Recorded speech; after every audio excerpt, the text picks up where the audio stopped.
வணக்கம். நீங்க எங்ககிட்ட ஒரு புத்தகம் கொடுத்திருந்தீங்க, எதிர்மறை உணர்ச்சிகளை வெல்வது எவ்வாறு அப்படின்னு. ஆமா. நம்ம எல்லாருக்குமே வர்ற இந்த நெகட்டிவ் தாட்ஸ், கவலை, பயம் இதெல்லாம் எப்படி கையாள்றதுன்னு நாம யோசிச்சுட்டே இருப்போம். சரி. ஆனா இந்த புத்தகம் நாம நினைக்கிற மாதிரி அதை எதிர்த்து போராடாதீங்க, அதுக்கு ஒரு புது அர்த்தம் இருக்குன்னு சொல்லுது. இன்னைக்கு இந்த புத்தகத்தோட ஆச்சரியமான சில கருத்துக்களை பத்தி ஆழமா அலசப் போறோம். கண்டிப்பா. இந்த புத்தகத்தோட ஆரம்பமே ஒரு முக்கியமான கேள்வியோட தொடங்குது. நம்மளோட மனப்பிரச்சனைகளுக்கு உண்மையான காரணம் என்ன? ம் அது எதிர்மறை உணர்ச்சிகளா இல்ல அந்த உணர்ச்சிகளை நாம பாக்குற விதமா? நாம பொதுவா பயம், கோவம், பற்று இது எல்லாம் ஒரு எதிரியா பாக்குறோம். ஆமா, அதுதான் இயல்பு. ஆனா இந்த ஆசிரியர் என்ன சொல்றாருன்னா, பிரச்சனை அந்த உணர்ச்சிகள் இல்ல. அத நாம புரிஞ்சுக்காம அதோட சண்டை போடுறது தான் பிரச்சனைங்கிறாரு. ஓகே, அப்போ அந்த உணர்ச்சிகளுக்கு பின்னாடி இருக்கிற மூல காரணத்தை நாம கவனிக்கணும்னு சொல்றாரு. சரியா சொன்னீங்க. சரி, அப்போ நம்ம மனசுக்குள்ளேயே நடக்கிற இந்த யுத்தத்தை பத்தி தான் நாம முதல்ல பேசணும். நாம ஏன் நம்ம மனசோடயே சண்டை போடுறோம்? ம், இந்த புத்தகத்துல வர ஒரு வரி ரொம்ப ஆழமானது. நாம பிரச்சனைக்கு மேல இன்னொரு பிரச்சனையை உருவாக்க கூடாதுன்னு. சந்தோஷமா இருக்கணும்னு நினைச்சு நண்பர்களை பார்க்க போறோம், இல்ல அமைதியான இடங்களுக்கு போறோம். ஆனா திரும்பி வீட்டுக்கு வந்ததும் அதே பழைய மனநிலை வந்துடுது. அதேதான். இதுல இருந்து என்ன தெரியுதுன்னா, உண்மையான பிரச்சனை வெளியில இல்ல, நமக்குள்ளதான் இருக்கு. இதோட மையக்கருத்து என்னன்னா, நம்மளோட இயல்பான மனநிலையே இரட்டை மனநிலை அல்லது அரை மனது அப்படின்னு சொல்லப்படுது. இரட்டை மனநிலை. ஆமா. அதாவது எந்த ஒரு விஷயத்தையும் முழு மனசோட செய்யாம, செய்யலாமா வேண்டாமா, இது சரியா தப்பா அப்படின்னு ஒரு விதமான குழப்பத்திலே இருக்கிறது. ஓகே. இந்த தடுமாற்றம் தான் நாம எந்த செயலையும் செய்யாம தள்ளி போட பலவிதமான காரணங்களையும் சாக்கு போக்குகளையும் உருவாக்க வைக்குது. ஆமா, அதுக்கு இந்த புத்தகம் சொல்ற உதாரணங்கள் ரொம்பவே யதார்த்தமா இருக்கு. சொல்லுங்களேன். சரி, காலம் கடந்துருச்சு, இனிமே என்ன பண்ண முடியும்? இந்த கிராமத்திலிருந்து என்ன சாதிக்க முடியும்? வீட்ல சும்மா டிவி பார்த்துட்டு இருக்கலாம். இந்த மாதிரி பல சாக்கு போக்குகளை நம்ம மனசே நமக்கு கொடுக்குன்னு சொல்லுது. உண்மைதான். இது நம்மள பலருக்கும் நடந்திருக்கும். அப்போ இந்த இரட்டை மனநிலைக்கு மாற்று என்ன? ஒரு தீர்வு இருக்கணுமே. இருக்கு. அதுக்கு இந்த புத்தகம் ஒரு அருமையான உதாரணத்தை காட்டுது. சங்க கால புலவர்கள். ஓ, சங்ககால புலவர்களா? ஆமா, அவங்க கடுமையான வறுமையில இருந்தா கூட அவங்க கிட்ட ஒருமுகத்தன்மை இருந்துச்சு. அவங்க பார்வையில ஒருவிதமான தெளிவு தெரிஞ்சதுன்னு சொல்லுது. அப்போ தீர்வு ஒருமுகத்தன்மை மற்றும் கவனம். அதேதான். சரி, அந்த ஒருமுகத்தன்மை, அந்த தெளிவான பார்வை, அதை எப்படி அடையிறது? அந்த இரட்டை மணலிலிருந்து வெளியே வரத்துக்கு இந்த புத்தகம் சொல்ற வழிமுறை தான் சித்தம். சித்தம். இத விளக்குறதுக்கு ஒரு சுவாரஸ்யமான உதாரணம் இருக்கு. நாம ஒரு தெருவுல நடந்து போகும்போது 100 முகங்களை பார்க்கலாம், ஆனா ஒண்ணு கூட ஞாபகத்துல இருக்காது. ஆமா. ஆனா அந்த 100 பேர்ல ஒருத்தர் நம்மள கடுமையா விமர்சிச்சுட்டா அவங்க முகத்தை நம்மள மறக்கவே முடியாது. ஏன்? ஏன்னா அந்த விமர்சனம் நம்மளோட ஈகோவை நேரடியா தாக்குது. அதனால நம்மளோட முழு மன ஆற்றலும் அந்த ஒரு தருணத்துல அந்த ஒரு நபர் மேல குவிஞ்சிடுது. சரி. இப்போ இந்த புத்தகம் என்ன சொல்லுதுன்னா, சித்தம் அப்படிங்கிறது இதே மாதிரியான ஒரு ஃபோக்கஸ நாமளா சுய நினைவோட நாம தேர்ந்தெடுக்கிற ஒரு விஷயம் மேல செலுத்துறது தான். அப்போ இந்த சித்தத்தை செயல்பாட்டுக்கு கொண்டு வருது எப்படின்னு இந்த புத்தகம் சொல்லுதா? தெளிவா 2 படிகளை சொல்லுது. முதல் படி, உங்க மனசு கொடுக்கிற ஆயிரக்கணக்கான ஆலோசனைகள்ல இருந்து ஏதாவது ஒரே ஒரு விஷயத்த மட்டும் தேர்ந்தெடுக்கணும். ஒரு நிமிஷம், இதுதான் இருக்கிறதுலே கஷ்டமான பகுதி மாதிரி தெரியுதே. ஆமா, கஷ்டம்தான். மனசு கொடுக்கிற ஆலோசனைகள் ஒவ்வொன்றும் ரொம்ப முக்கியமான தேவை மாதிரி தோணுமே. அதுல இருந்து எப்படி ஒன்ன மட்டும் தேர்ந்தெடுக்கிறது? அதுக்கு மத்த யோசனைகளோட சண்டை போடக்கூடாது.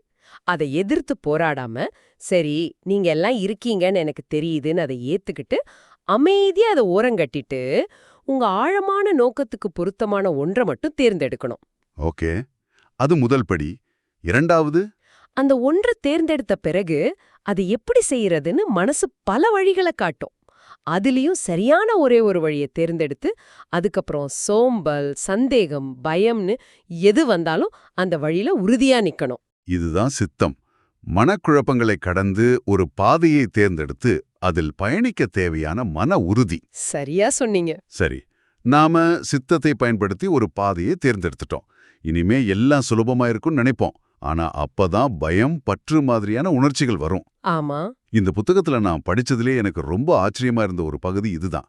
பயத்தையும் பற்றையும் பத்தி இந்த புத்தகம் சொல்ற பார்வை முற்றிலும் வித்தியாசமா இருக்கு. ஆமா. இந்த புத்தகத்தோட ஒரு புரட்சிகரமான கருத்து இதுதான் சொல்லலாம். அது என்ன சொல்லுதுன்னா, பயம் உங்களை எதிரி இல்ல. அப்படியா? ஆமா, அது உங்களோட மிக பழமையான உண்மையான ஆலோசகர். பரீட்சையில தோத்துடுவோமோங்கிற பயம்தான் ஒரு மாணவனை படிக்க வைக்குது. ஓ, அப்போ அது நம்மள செயல்பட வைக்கிற ஒரு கருவி. அதேதான். ஆனா இந்த உணர்ச்சிகளை தேவையில்லாத விஷயங்கள் மேல நாம காட்டும்போது தான் அது எதிர்மறையா மாறி நம்ம மன ஆற்றலை வீணாக்குது. அப்போ பயங்கிறது ஒரு அலாரம் மாதிரி. அது அடிக்கும்போது அதை அணைச்சிட்டு தூங்க முயற்சி பண்றதுக்கு பதிலா எந்திரிச்சு ஏன் இந்த அலாரம் அடிக்குதுன்னு பார்க்க சொல்லுது. அப்படிதானே? சரியா சொன்னீங்க. அதனாலதான் இந்த பயத்திலிருந்து எப்படி விடுபடுவது அப்படின்னு கேக்குறதுக்கு பதிலா, இந்த பயம் எனக்கு என்ன சொல்லிக் கொடுக்க முயற்சி செய்கிறது அப்படின்னு கேட்கணும். மிகச்சரி, அந்த பார்வை கோணத்தை மாத்துறது தான் முதல் படி. அப்போ நாம ஒரு எதிர்மறை உணர்ச்சிய ஜெயிக்கணும்னு நினைக்க நினைக்க அது மேல இன்னொரு விரக்தி, கோபம்னு இன்னும் அதிகமான எதிர்மறை உணர்ச்சிகளைத்தான் நாமே உருவாக்கிக்கிறோம். இது ஒரு முடிவே இல்லாத சுழற்சி மாதிரி போகுது. ஆமா, அதுக்கு மாற்றா ஏற்றுக்கொள்ளுதல் அப்படிங்கிற ஒரு வழிய முன்வைக்குது. அக்செப்டன்ஸ். ஆமா, நமக்கு பயமாவோ கவலையாவோ இருக்குன்னா அந்த நிலையை எதிர்த்து போராடாம, ஆமா எனக்கு இப்போது பயமாக இருக்கிறது அப்படின்னு அதை அப்படியே ஏத்துக்கிட்டோம்னா அந்த உணர்ச்சியோட எதிர்மறைத்தன்மை குறைய ஆரம்பிக்கும்னு சொல்லுது. ஏற்றுக்கொள்றது சரணடைறது இல்ல, அது அந்த உணர்ச்சியை புரிஞ்சுக்கிறதுக்கான முதல் படி. கரெக்ட். அதுக்கு இந்த புத்தகத்துல வர்ற ஒரு கதை ஒரு நல்ல உதாரணம். ஒரு இந்தியர் வெளிநாட்டுக்கு போறாரு. அங்க நாய்களை வாக்கிங் கூட்டிட்டு போறவங்க அதோட கழிவுகளை அவங்களே ஒரு பையில எடுத்து சுத்தம் பண்றத பாக்குறாரு. நம்ம ஊர்ல இப்படி இல்லையேன்னு அவருக்கு ஒரு விதமான அவமானம் வருது. ஆமா, ஆனா அவர் அந்த அவமானத்திலே மூழ்கி போகாம அதை ஏத்துக்கிட்டதும் அவருக்குள்ள ஒரு புதிய சிந்தனை உதயமாகுது. ஆமா, ஏன் நம்ம நாட்டுல இப்படி இல்ல, நாம ஏன் மாறக்கூடாதுன்னு யோசிக்க ஆரம்பிக்கிறாரு. பாருங்க, அந்த அவமானங்கிற எதிர்மறை உணர்ச்சியை ஏத்துக்கிட்டதால அது ஒரு மாற்றத்துக்கான நேர்மறை சிந்தனையா மாறுது. அந்த ஒரு சின்ன புதிய சிந்தனை தான் மாற்றத்துக்கான தொடக்கம். மிகச்சரியா சொன்னீங்க. 1000 மைல் பயணம் ஒரே ஒரு அடியில தான் தொடங்குகிறதுன்ற மாதிரி ஒரு பெரிய மனமாற்றம் ஒரே ஒரு புதிய சிந்தனையில தான் ஆரம்பமாகுதுன்னு இந்த புக்கும் ஆழமா சொல்லுது. சரி, இவ்ளோ விஷயங்களையும் அலசிட்டோம். அப்போ இது எல்லாத்துலேருந்து நம்ம எடுத்துக்க வேண்டிய முக்கியமான பாடம் என்ன? சுருக்கமா சொல்லணும்னா, எதிர்மறை உணர்ச்சிகள் பிரச்சனை இல்ல. ஓகே.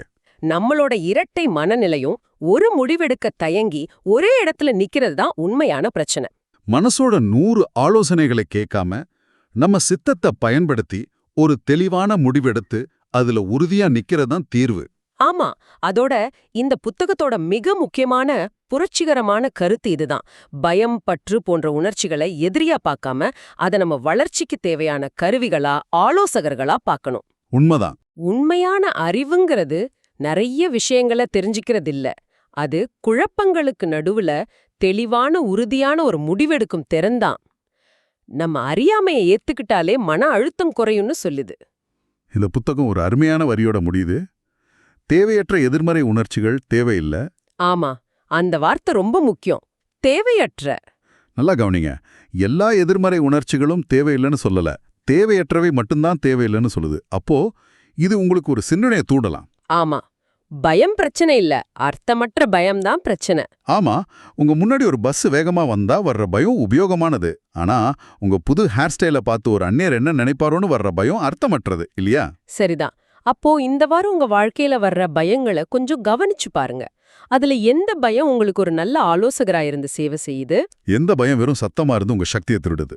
ஆமா, உண்மையான சவால் உங்க உணர்ச்சிகளை ஜெயிக்கிறதில்ல, எந்த உணர்ச்சிகள் உங்க கவனத்துக்கு தகுதியானதுன்னு தேர்ந்தெடுக்கிறது தான். இந்த கேள்வியோட இந்த கலந்துரையாடலை நம்ம முடிச்சுக்கலாம். இந்த ஆழமான கருத்துக்களை பத்தி நீங்க என்ன நினைக்கிறீங்கன்னு யோசிச்சு பாருங்க.